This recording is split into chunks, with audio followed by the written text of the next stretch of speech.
Welcome back to the channel, and don't forget to like, share and subscribe for more updates. Today we are diving into an exciting tutorial how to create sunset background gradient in Photoshop. Create a new blank document layer, select the gradient tool and open the gradient editor. Choose three warm tones like deep orange, golden yellow and soft purple.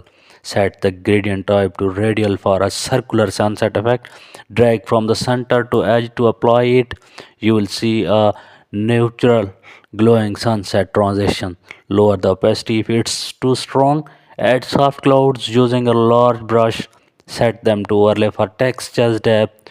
Duplicate the gradient layer for brightness. Add a vignette around the corners. This makes your sunset look cinematic and real.